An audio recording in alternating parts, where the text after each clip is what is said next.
la Saint-Valentin, Valentine's Day, le jour des amoureux où on peut déclarer sa flamme à son loved one, l'être aimé, ou l'occasion de demander en date la personne tant convoitée ou de l'impressionner. Pour que vous soyez prêts à toute éventualité et aussi pour faire honneur au thème, voici le quiz spécial vocabulaire de la Saint-Valentin. Hey guys, salut tout le monde, j'espère que vous allez bien. Moi c'est Jotman, pour ceux qui ne me connaissent pas, je suis passionné par l'apprentissage et l'enseignement des langues étrangères. Je parle 6 langues, ça fait plus de 9 ans maintenant que je pratique les langues. Sur cette chaîne, je vous propose d'apprendre ou de vous perfectionner en anglais ensemble avec moi et de vous livrer mes petits secrets de polyglotte pour que vous puissiez progresser le plus rapidement possible. On se retrouve aujourd'hui pour une nouvelle vidéo. On va voir ensemble le vocabulaire de la Saint-Valentin. Alors j'aime pas trop les vidéos vocabulaire de type ce mot égale ce mot, donc on le fait sous forme de quiz. C'est parti, on y va. Je vais vous poser à chaque fois différentes questions sur le thème de la Saint-Valentin et je vais vous donner quelques secondes pour y répondre. Allez, c'est parti. Que veut dire a candlelit dinner, qu'on peut dire aussi candlelight dinner?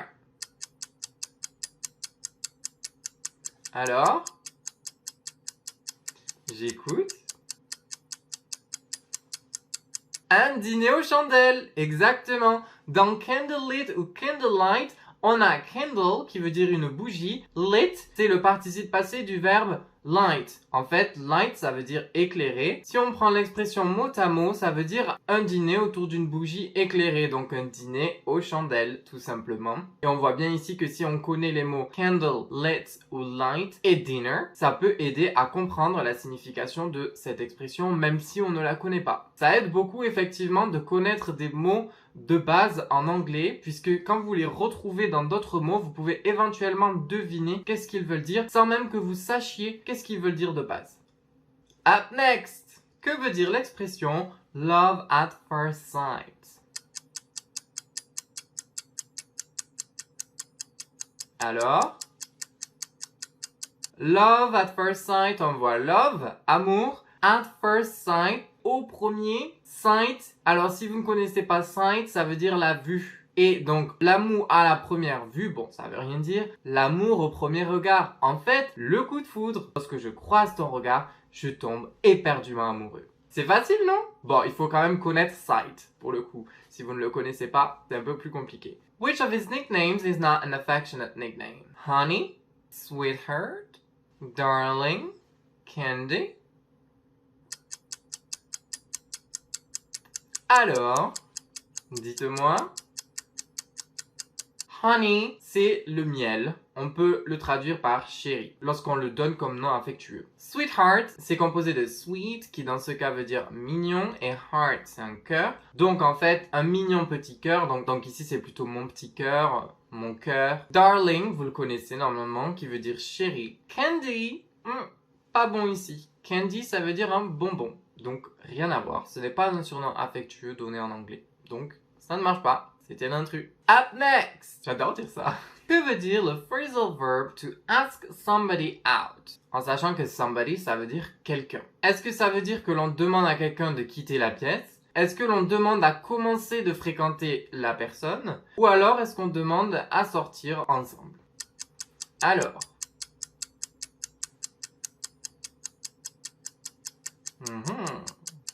Eh bien, c'est lorsqu'on demande à quelqu'un de sortir ensemble dehors, dans un contexte plutôt romantique. Donc par exemple, si vous voulez absolument sortir avec cette personne lors de la Saint-Valentin, c'est le moment de ask this person out. Ask this person out, ok? Bon, on dirait que ma chemise n'est pas repassée, mais elle est bien repassée. C'est juste les reflets de la lumière qui donnent cet effet-là pour le coup. Que veut dire l'expression You are the apple of my eye? Alors, oui. On a apple. Apple, une pomme.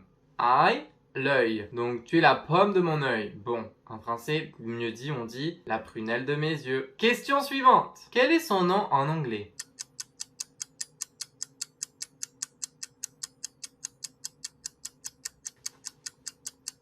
Cupid. Cupidon en français, Cupid en anglais. Ça va, c'est plutôt... ça se ressemble quoi. Next question. Citez 3 choses que l'on peut offrir à la Saint-Valentin. Bien évidemment en anglais. Là, pour que les mots soient justes, il faut que votre proposition corresponde au thème de la Saint-Valentin et également que votre mot soit correctement orthographié. N'hésitez pas à mettre dans les commentaires votre mot et je regarderai si ça respecte bien ces 2 conditions-là. Et à ce moment-là, votre réponse sera juste. Alors, moi, ce à quoi j'ai pensé, c'est a ring, un anneau.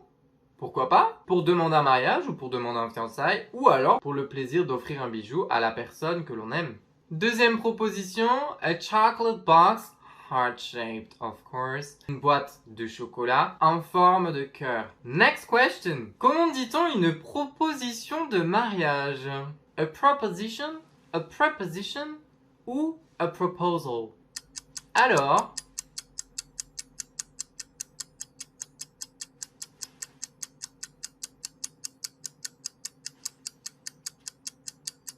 pensez avoir la réponse? A proposition, non. A preposition, c'est une préposition grammaticale. Donc, par exemple, in, on, out of, into, onto, etc. A proposal. To propose somebody, c'est demander quelqu'un en mariage. Attention, en français, on dit demander la main de quelqu'un. En anglais, on dit to propose somebody. Directement la personne. Il n'y a pas quelque chose qui vient avant. Par exemple, he proposed me, ça veut dire il m'a demandé un mariage. Aussi, une petite expression que je vais vous donner au passage comme ça, c'est une expression to pop the question. He popped the question, il m'a demandé un mariage. Ça peut être utile pour enrichir votre vocabulaire. Et aussi pour avoir the ring. Up next. Next question. Quel est le jour de la Saint-Valentin? Attention en format américain. The 14th of February. February the 14th.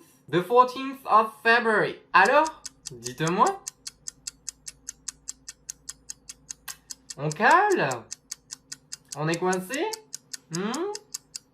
February the 14th.